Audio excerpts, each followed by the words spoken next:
ঝাড়ফুঁক বা রুহানি চিকিৎসা নিয়ে অনেকের মনে অনেক ধরনের কূট প্রশ্ন এসে বাসা বাঁধে, যেগুলো কেউই বলতে চায় না। আর এইসব কূট প্রশ্নগুলো করলে আমাদের সমাজের তান্ত্রিক আমির কবিরাজ ভাইরা এগুলো নিজেদের স্বার্থের জন্য বলতে চায় না। ভাই সকল বন্ধুরা, আজকের এই ভিডিওটি হতে আপনারা এমন 7টি কূট প্রশ্নের উত্তর পেয়ে যাবেন, যেগুলো কেউ আপনাদেরকে কোনোদিন বলেনি। ভিডিওটি খুবই ইনফরমেটিভ এবং ইন্টারেস্টিং একটা ভিডিও হতে চলেছে।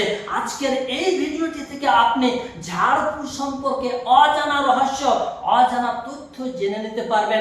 এজন্য ভিডিওটিকে আপনি মনোযোগ সহকারে দেখে চলুন এবং অন্যান্য ভাইরাও যেন এই ভিডিওটি হতে উপকৃত হতে পারেন, এজন্য ভিডিওটিকে আপনারা বেশি বেশি মানুষদের কাছে শেয়ার করে দিন। চলুন আজকের মূল বিষয়টির দিকে আগিয়ে যাওয়া যাক। আমি হারুন রশিদ, আপনারা দেখছেন হানাফি কেল্লা মিডিয়া। প্রশ্ন 7টি হচ্ছে, নাম্বার 1, ঝাড়ফুঁক করার সময় ফু এইভাবে যে ফুটা দেওয়া হয়, এই ফুয়ের মধ্যে রয়েছে কি? ফু দিলে হয় কি? এবং জিনগ্রস্ত রোগীর শরীর থেকে জিনটিকে হটিয়ে দেওয়ার পরে কেন আবার পুনরায় ওই রোগীটিকে এসে জিনটা ধরে নেয়? নাম্বার 2, ঘরে বসেই নিজে নিজেই ঝাড়ফুঁক করা যাবে নাকি অন্য আমির কবিরাজ তান্ত্রিক ওঝাদের নিকটে যেতে হবে? নাম্বার 3, ঝাড়ফুঁক করার সময়ে শরীর কেন জ্বালা পোড়া করে? নাম্বার 4, অনেক সময় কোরআনের আয়াত দিয়েও ঝাড়ফুঁক করলেও কাজ হয় না, কেন কাজ হয় না? নাম্বার 5, জিন হাজির হয়ে যাওয়ার পরে ওই জিনটাকে কিছু জিজ্ঞাসা করে ওই জিনটার কথাগুলোকে মান্যতা দেওয়া বা বিশ্বাস করা যাবে কিনা? নাম্বার 6, সত্যি সত্যি জাদুতে আক্রান্ত রোগীদেরকে আপনি চিনবেন কিভাবে? নাম্বার 7, ঝাড়ফুঁক লাইনে মানুষেরা সবচাইতে বড় ভুল কোনটা করে থাকে? চলুন এবার এই 7টি প্রশ্নের উত্তরের দিকে আগিয়ে যায়।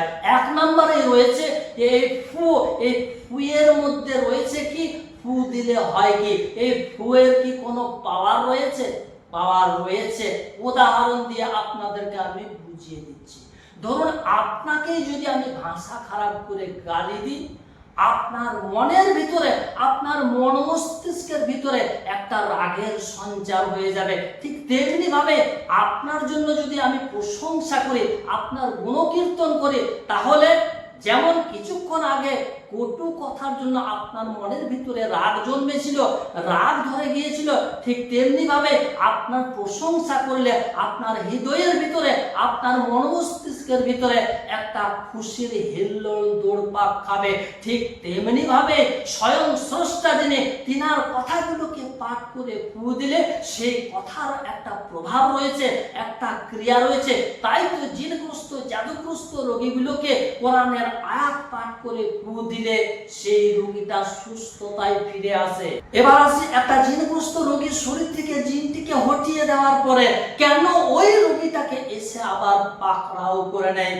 এখানে একটু রহস্য লুকিয়ে রয়েছে। বন্ধুরা, আমরা শিক্ষিত সমাজের মানুষ, মনে রাখবেন, একটা নার্ভের রোগী ঠিক জিনগ্রস্ত রোগীদের মতোই আচরণ করবে। এই নার্ভের রোগীগুলোকে আপনারা যদি জিনগ্রস্ত রোগী বলে ওঝা কবিরাজদের নিকটে জিন ছাড়িয়ে দেন, ওই রোগীটা কিন্তু ওই জায়গাতে সুস্থতায় ফিরবে না, ওকে নার্ভের চিকিৎসা দিতে হবে। এ কারণে ওই রোগীটাকে আবার জিনে পাকড়াও করে নেয়। এছাড়াও আরো কিছু গুপ্ত বিষয় রয়েছে, যেগুলো ওপেন ভাবে আমি এই ভিডিওতে বলে দিলে মানুষরা এটিকে অপব্যবহার করতে শুরু করে দেবে। এবার আসি 2 নম্বর প্রশ্নের উত্তরের দিকে। নিজে নিজেই ঘরে বসে ঝাড়ফুঁক করা যাবে নাকি অন্য কোনো ওঝা কবিরাজের কাছে যেতে হবে? মনে রাখবেন, এই কোরআনটা কিন্তু সবার জন্যই। আল্লাহ পাক রব্বুল আলামিন কোরআনের মধ্যে ঘোষণা করে দিয়েছেন, ওয়া নুনাজ্জিলু মিনাল কুরআনি মা হুয়া শিফাউন ওয়া রাহমাতুল লিল মুমিনিন ওয়া লা ইয়াজিদুয যালিমিনা ইল্লা খাসারা। আল্লাহ পাক রব্বুল আলামিন মুমিন বিশ্বাসী বান্দাদের জন্য এই কোরআনটিকে রোগ মুক্তি এবং রহমত স্বরূপ পাঠিয়ে দিয়েছেন। অতএব মুমিন বান্দারা যদি এই কোরআন থেকে ফায়দা হাসিল করতে চায়, তারা যেন কোরআনের প্রতি আমল করে, কোরআনের আয়াতগুলোকে পড়ে ফু দেয়।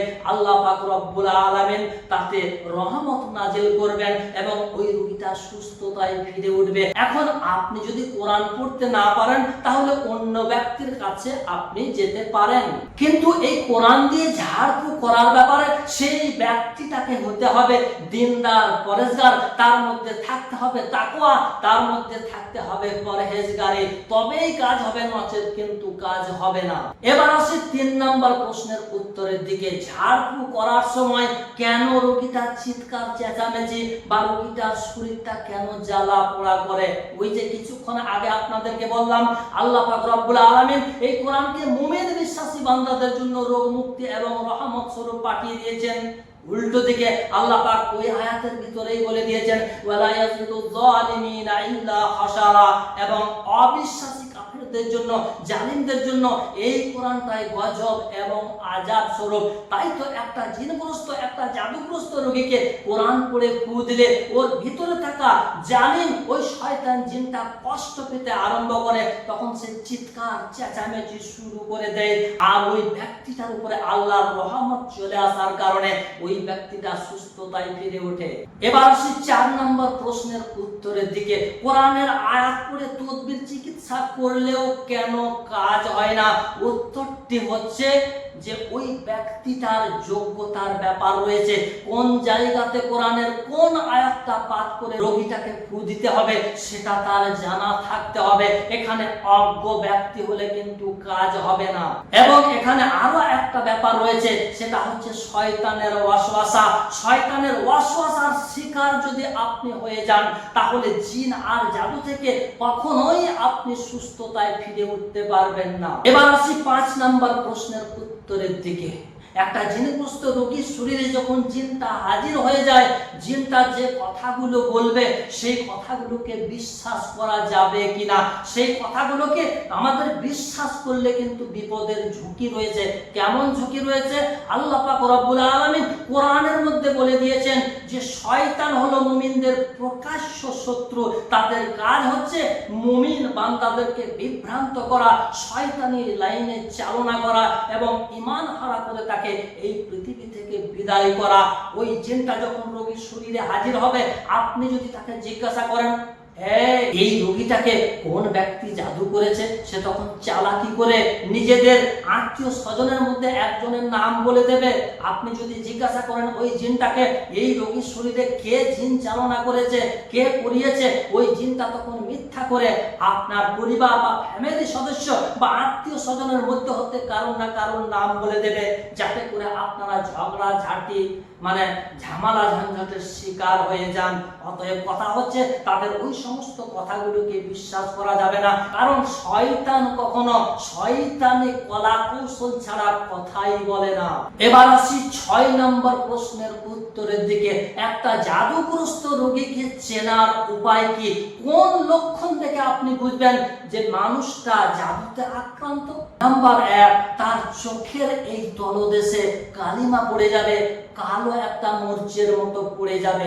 নাম্বার 2, তার মাথা সব সময় ধরে বোঝা হয়ে থাকবে, ভারী হয়ে থাকবে, আর ঘুম হবে না এবং তাকে গোসল করতে একদমই মন চাইবে না। এছাড়া তার সংসারের মধ্যে ঝগড়া ঝাঁটি ঝামেলা লেগেই থাকবে, এমনকি তাদের স্বামী স্ত্রীর মধ্যে একেবারেই মিল মহব্বত থাকবে না। এবার আসি 7 নম্বর প্রশ্নের উত্তরের দিকে। ঝাড়ফুঁক লাইনে মানুষেরা মারাত্মক যে ভুলটা করে থাকে, খবরদার এই ভুলটা করবেন না, না হলে কিন্তু আপনি বিপদে পড়ে যাবেন। 1 নম্বর ভুল, কাউকে যদি সাপে কাটে, এই সাপে কাটা রোগীদেরকে খবরদার কখনোই আপনারা ঝাড়ফুঁক লাইনে নিয়ে যাবেন না। নাম্বার 2, কাউকে যদি কুকুরে কামড়ে দেয়, এই কুকুর কামড়া রোগীদেরকে খবরদার ঝাড়ফুঁক লাইনে নিয়ে যাবেন না। আশা করি এই 7টি প্রশ্নের উত্তর পেয়ে আপনারা অনেকটাই উপকৃত হবেন এবং এই ভিডিওটি থেকে আরো অন্যান্যরাও যেন উপকৃত হতে পারেন, এই জন্য ভিডিওটিকে আপনারা জনস্বার্থে বেশি বেশি একটু শেয়ার করে দেবেন।